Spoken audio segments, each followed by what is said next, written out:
Qum bosgan shahar. Mamtimin Ushur. Qum bosgan shahar to'g'risidagi rivoyatlarni menga bovam so'zlab bergan. Bovamga bovis so'zlab bergan ekan. Bovamning bovisig'imi bovis so'zlab berganmikin deyman. Birinchi qism Jahon kezdi supurga. Birinchi bob Quyosh shoyi. Hashamatlik shahar darvozasidan eshigini itilab chiqib kelayotgan bu kishi Jahon kezdi supurga edi. Shahar darvozasi oldiga shaharga kirishni kutib, kechichi sirti tunigan karvonlar to'plashib olgan edi. Supurga issiq tiniqlari urilib turgan to'ygilarning tumshuqlarini neri-beri qilib, qandoqdir bir uzun chapan, qisqa chapan, saqalliq va saqalsiz kishilarni aralab, qistongchilikdan o'tdi-da, erkin nafas oldi. Eshkiga minib, tosh yitilgan xonliq yo'l bilan itdek mengib ketdi. Süzük osmondagi yenik tavrinib turgan oq bulutlar ustida atganlik quyoshning qizg'ish nurlari jilvillanadi. Supurgining ko'z oldida shahar sepiliga yondashib ketgan etizlar, har tarafga so'zilgan to'piliq yo'llar, texim yiroqda bo'lsa, cheksiz keng dala tashinib yotadi.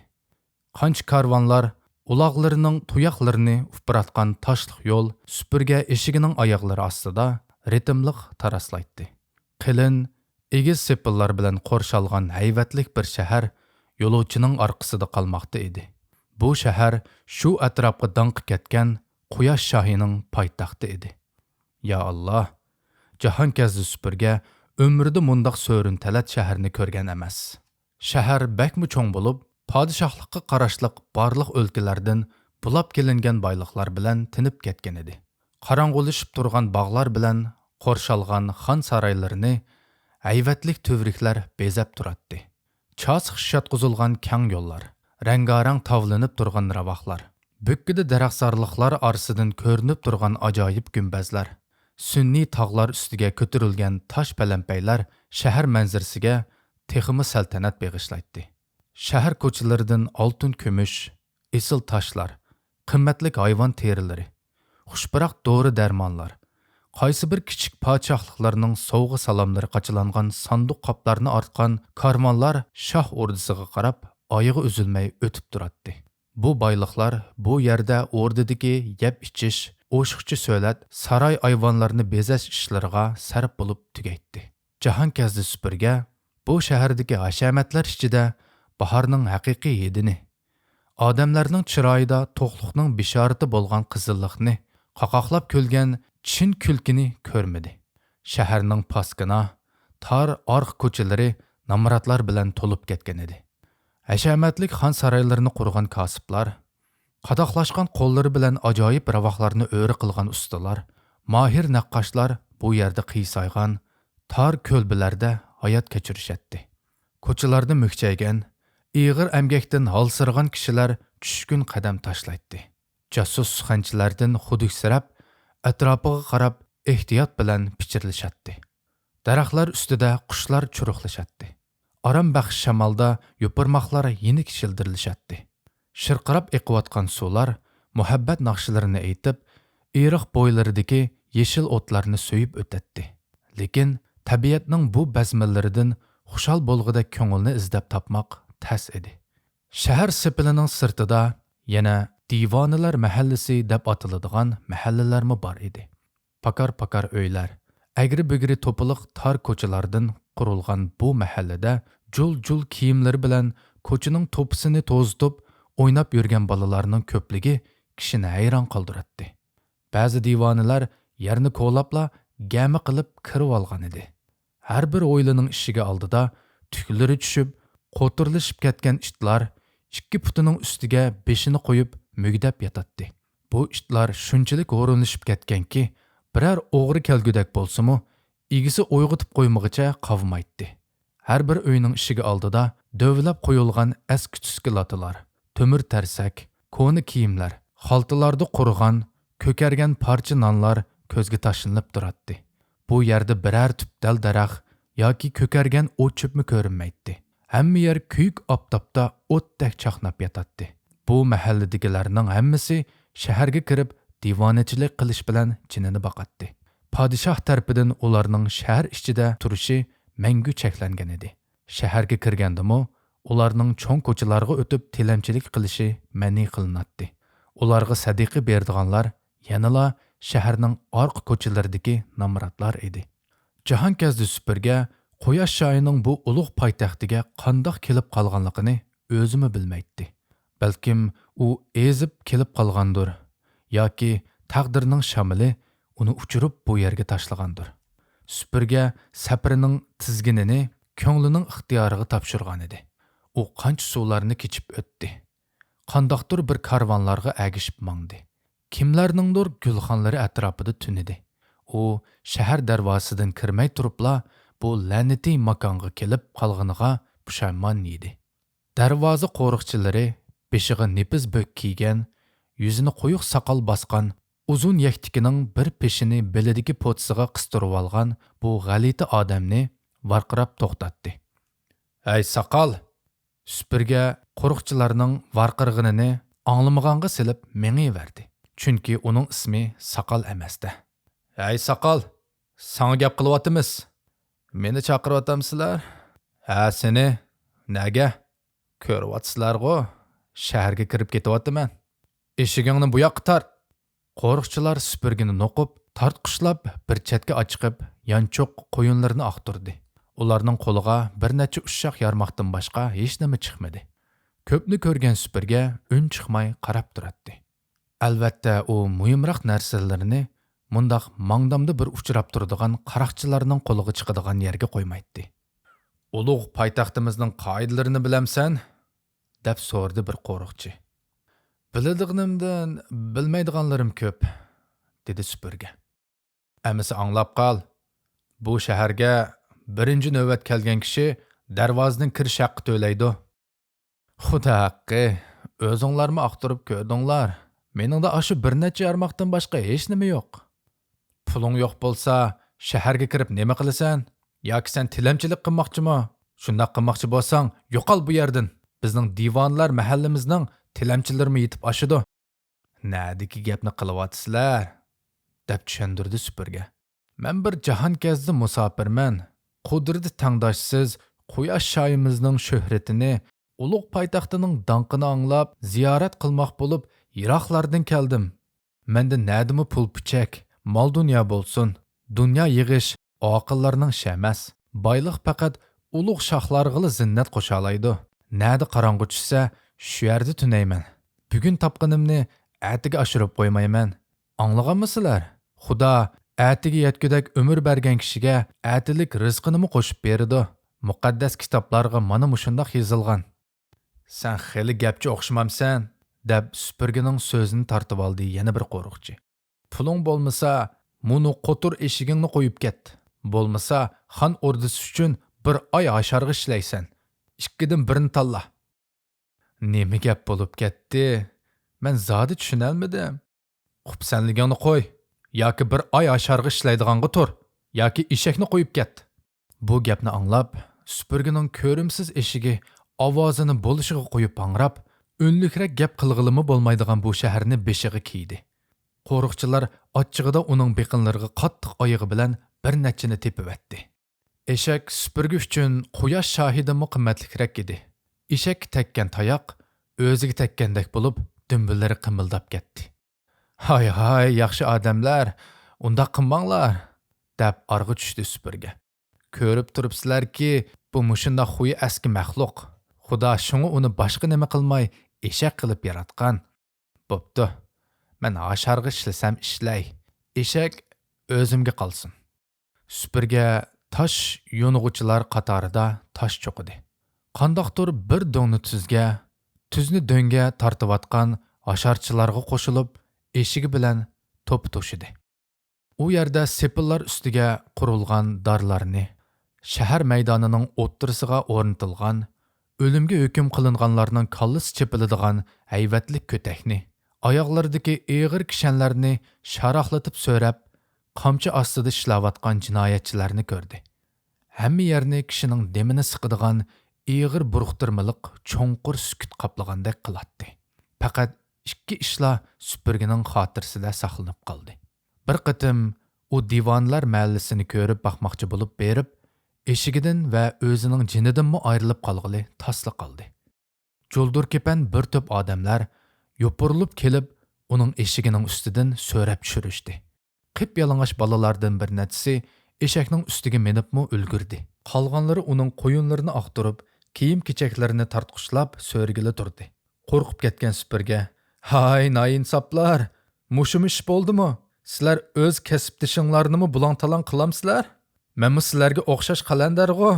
deb xiyoliga kelgan gaplarni qilib chuqon soldi. U varqirmaganda bu g'alati odamlar uning kiyimlarini yirtib, go'shinimi talon-taroj qilib, bir parchadan bo'lishib olgandek qilatdi. Har holda uning varqirishi unum berdi. Yopirilib kelayotgan qalandarlar nemishqidir chippida to'xtab qolishdi. "Sen rostdanli qalandarmi?" deb so'radi biri. "Bilib qo'yinglarki," deb gurkirdi supurga. "Men yiroq bir elning mashhur qalandariman. Undaqda sen nemishqa eshak minib yurasan?" deb uning so'zini bo'ldi tunji eg'iz ochgan qalandar. "Qalandar deganning hech nimasi bo'lmasligi kerak-ku. Biz tarafda eshigi yo'q qalandar hisoblanmaydi," deb tushundirdi supurga. Uning ustiga men o'z yurtimdagi qalandarlarning oqsoqiliman. Eshakka minib jahon keziman. Har bir shaharga borganda shu shaharning qalandar mahallalarini ziyorat qilaman. Sizlarning bu qiliqinglar boshqa yurt qalandarlarining quliqiga yetsa shunchalik sad ish bo'ladi-ki, sen o'z yurtingdagi qalandarlarning oqsoqili bo'lsang, deb xirildidi qeri bir qalandar. "Bizning qalandar shohimiz bilan ko'rishmaking shart." "Qalandar shohi?" hayron bo'ldi supurga. "Sizlarning qalandarlar shohinglarmi bormi taxi? Sening yurtingdagi qalandarlarning oqsoqili bo'lsa," dedi qalandar faxrlanib turib. "Bizning o'z shohimiz bor. Mana hozir ko'rasan." Qalandarlar chuvuldishib, uni oldiga silib mangdi. Supurga "Kaptanlik qilaman deb og'zimdan balog'i qoldimmi nima?" deb ochiqcha gaplarni qilayotganiga pushaymon qilib qoldi. Aslida u o'zini qalandarlar oqsoqili qilib ko'rsatib, mushkul ahvoldan qutulib olmoqchi edi. Bu ablaqlarning podshohining borligi kimning xiyoliga kelsin? Lekin eg'izdan chiqib ketgan gapni endi qaytarib olg'ili bo'lmaydi. Shunga bir donishman so'zni eg'izdan chiqquncha odam boshqaradi, eg'izdan chiqib ketgan so'z odamni boshqaradi deb to'g'ri aytgan. Qalandarlar supurgini boshlab, qiysib, o'rilib tushay deb qolgan bir uyning oldiga keldi. Uy ichidagi qardab ketgan yirtiq bo'rining ustida chosh soqollari chigishishib ketgan, tishlari qaridigan, yuyuqsiz batlari asli o'ngini yo'qotgan, ustidagi kiyim-kechaklarining jul-juluqi boshqa barliq qalandarlarninkidan ishib tushadigan surliq qiyofatdagi bir inson o'ltiratdi. Uning yosh quromining qancha ekanligini faraz qilmoq mushkul edi. Atrofda gijildishib yurgan chevinlar, to'r besib ketgan tom to'rislarda sangilishib turgan o'michiklar bu shoh o'rdisini texmi sirliq ko'rsatdi. Jahon kazdi supurgini sur bosdi. Qalandarlar shohi uningga bosh ko'tarib qarabmi qo'ymay, "Nima odamsan?" deb so'radi. "Tilamchiman," dedi supurga shiklanmay. "Shundoq, ulug' tangrim oldida hamma odam o'xshashli tilamchi," deb qalandarchilik falsafasi ustida valoqlab ketdi qalandarlar shohi. "Inson o'zining rizqini, baxtini Xudodan tilaydi. Farq shu yerdaki, biz Xudodan tilaganlarimizni bandaning qo'li orqali olamiz. Sen u dunyoga borganda ko'rasan, shohlar, amaldorlar, boylar o'zining bu dunyodagi qilmishidan hisob berib bo'lolmay qiynalib turganda qalandarlarning hammasi xushal-xuram jannatga qarab mangan bo'ladi. Nemishqa desang, boylar, amaldorlar, zo'migarlar xalqning narsalarini kuch va zo'rliq, yeli mehriga tayinib tortib oladi. Qalandarlar bo'lsa, boshqalar ixtiyoriylik bilan iltifot qilgan narsani qabul qiladi." So'zlarini anglab, dilim yo'rib, o'z kasbimga hurmatim oshdi, deb xushomad qildi supurga. Uning asyodi bir nimalar qilib bu jin uvisidan salomat chiqib ketishdi edi. "Men ba'zida sal uyalgandek bo'latdim." "Uyalma, faxrlan," deb supurgining so'zini bo'ldi qalandarlar shohi. "Biz boshqalarni jinoyat yo'lidan qaytarg'uchilarmiz. Misoli, Bir kishining yanchuqida o'z xarajatidan o'shiq bir tanga turibdi deyli. U o'shiqchi narsa cho'qim uni yomon xiyollarga soladi. Biz uning shu o'shiqchi pulini tilib olamiz. Eliq kishi yomon yo'llarga mengib qilishdan aman qoladi hamda ko'p savob oladi. Oppirin, dedi supurgi. Men texi hech bir qalandarning og'zida mundoq cho'nqur ma'nilik gaplarni anglab boqmagan ekanman. Sen odatdagi bir qalandarlarning oldida emas, qalandarlar shohining oldida turyapsan-da, deb mag'rurlandi shoh. Men sana aytsam, ulug'luq tarafda mening nomim Quyosh shohidan qolsa ikkinchi o'rinda turdi. Ba'zida shu ulug' shohningmi menga hojati tushdi. Shu ulug' Quyosh shohining mana bu bo'ynimdagi mis putukni ko'rdingmi? Bo'yniga isiqliq turgan qandoqdir bir kichik mis taxtini ko'rsatdi qalandar shohi. Mana bu putukni ilib shoh o'rdisiga ixtiyoriy kirib chiqa olayman. Ba'zida shohning o'zi meni chaqirtib qoladigan chog'larimi bo'ladi. Nima uchun demoqchi bo'ladigansan? Shoh o'z qo'shini bilan yoqqa yurtlarni besib olganda, orqadanla u yerga minglab qalandarlarni avatishga to'g'ri keladi. Bu qalandarlar u yerda 10-20 dan bolalab, oz kundala shundoq ko'payib ketadiki, aqling yetmaydi. Bu bachchag'arlar u yerlarga berib, beyib ketishgandan keyinla meni unutishidi. Bu ishqa men hargiz xafa bo'lmayman. Odamlar mol dunyoni ko'rganda yaratgan egisini unutib qoladi. Men nima edim? Haqiqatan sen Quyosh shohining donqini anglab kelgansan. Ehtimol u bu dunyoda mendan martabalikdir. Ammo u dunyoda mening o'rnim cho'qim uningdan ustun bo'ladi. Xudo senga ajoyib kasb ato qilibdi. Shu kasb bilan o'lib ketishingga nasib bo'lg'ay. Qani yo'lingga mang. Supurgi qalandarlar shohining oldidan qaytib chiqishi bilan ishik oldida turgan qalandarlar chuvuldishib kelib uni o'rib oldi. Chunki supurgi ularning shohining nazariga tushgan va uning qabul qilish sharpiga erishgan edi.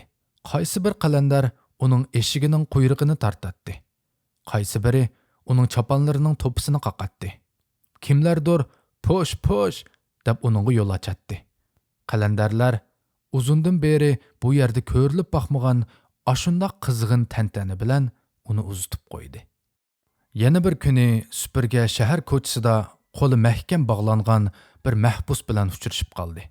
Ikki lashkar uni yalab oldiga silib akitib atatdi. "Oy qarindosh!" deb chaqirdi mahbus supurgini.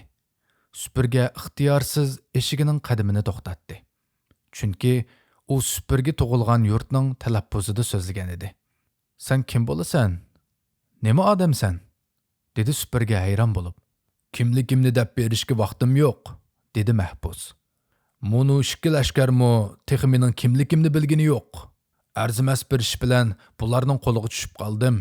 Kimligimni bilib qilishsa, mangu zindonda chirib tugayman. Yanchug'ingda bir tilloying yo'qmi? Faqat bir talla tilla. Meni qutqizib qol." "Nima deyishyapsan?" dedi lashkarlar ularning so'zini tushunmaganlikdan. "U mening qarindishim bo'ladi", dedi supurgi. "Meni qutuldirib qol deb yelniyotidi. Mana bu bir tillani ilib uning gunohidan kechsanglar, lashkarlar uchun mahbusni o'rniga apirib topshirib bergandan ko'ra, shu bir tillaga tegishgan foydaliroq edi." Supurgi eshigidan tushib, qo'lini lashkarlarga sundi. Uning olqinida rostdanla bir tal tilla quyosh nurida yaltirab turardi. "Bir talla tillami?" dedi lashkarlarning biri. "Qara, biz ikki odamda bir tal tillayingni qandoq bo'lishib olamiz? Ba'sang ikkini ba. Bo'lmasa yo'lingga mang." "Bo'pti, ikkini ba'sammi beray." Supurgi olqinidagi tillani yerga tashladi. Bir tal tilla pishiq g'ish ustiga jiringlab tushdi-da, ikki tal tillaga aylanib, ikki tarafga qarab do'malab ketdi. Lashkarlarning hayronlikda ko'zlari parqirab ketishdi va yana darhol esini yig'ib tillaga o'zini otdi. Supurgi mahbusni bog'loqdan yechdi. "Rahmat sana", dedi mahbus. "Tamtishar degan ismimni esingda tut. Kerak bo'lganda yaxshiligingga yaxshilik qaytarman." Mahbus yugurganicha yiroqlab ketdi. Nemishqidir uning o't chaqnab turgan ko'zlari supurgining ko'z oldidan uzoqqacha o'chmadi. Uningdan boshqa Bu şəhərdə görgən heç нәрsə süpürgədə çoңqurraq təsir qaldırğını yo'q. Bu şəhərdəki hamma narsa faqatla bir hukmron. Aşı quyosh shohining xohishi xushalliq uchun xizmat qiladi. Hamma narsa shu bir odamning ixtiyoriga bo'ysunadi. O'rdadagi barliq vazir vuzra, o'lima, donolar, go'zal nozininlar shu bir kishining irodasi bilan harakat qiladi. Xo'sh eshigim, deb murojaat qildi supurga eshigiga. Sen agar eg'ilda bir kun o'shiqroq bog'liqlik turib qolsang, zerikishdan angrab jahonni beshingga kiysan, shoh o'rdasidagi shu bechoralarning sarang bo'lib qolmag'iniga hayronman. Barliq kuch va huquqning egisi bo'lgan shu quyosh shoyi qandoqroq odamkin? U kechasi qanchalik kenglikdagi o'rinda yotar, bir vaqtlik tamoqiga qanchalik baloyi battarlarni yalmab yutib etadigandir. Ehtimol uning og'zi timsohninkidimi yo'g'andir.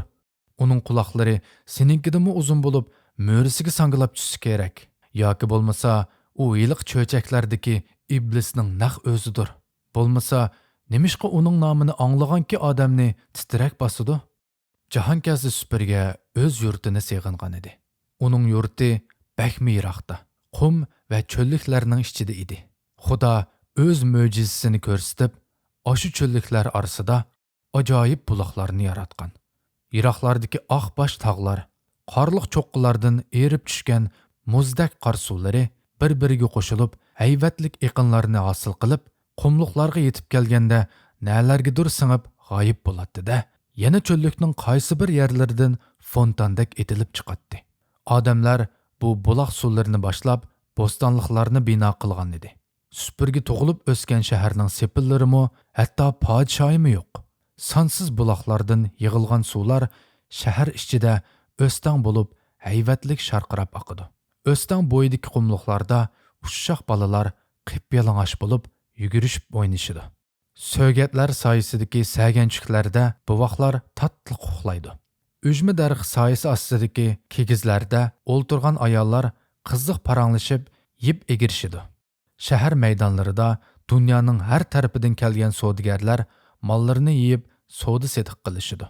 Ulardan bosh siliq elishni hech kim xiyoliga keltirmaydi. U yerdagi boyliq, to'qchilik kishilarni shundoq sodda, g'amsiz yashashga o'rgatgan. Kashliklari bozordan naqsha, soz ovozi keladi. Naqshchilar o'z naqshilarida oshiqlarning dardi, baxtiga erishgan qizning shodligi, yiroq karvon yo'llarida kelayotgan yo'lovchining jafosi, erini kutib olgan ayolning seg'inishi, gullar echilgan dala, optob chaqnab turgan qumliqlar, bahorni qo'g'lishib ketayotgan qushlar, yana shundoq nurg'un ishlar to'g'risida kuylaydi. Supurgining shu so'yimlik yurtidan ayrilganiga mana 1 yilcha bo'ldi. U har qatim jahon kezib o'z yurtidan yiroqlab ketadi-da, yana uni seg'inib orqasiga yanadi. Jahonkazda supurga helali o'zi tashlab chiqqan quyosh shoyining poytaxtiga yana bir qatim qayrilib qaradi. Egiz sepil ustida qoral yaroqlari bilan qitib turishgan jasakchilar borgan siri xiralishib bormoqda edi. U eshigini texmi qattiqroq tevitdi. Olg'i bas eshigim. Tahdid, zo'ravonlik hukm surgan bu makondan neriroq bo'layli. Bu shaharning marmar tuvrik, kumush fontan, eran bog'lariga la'nat.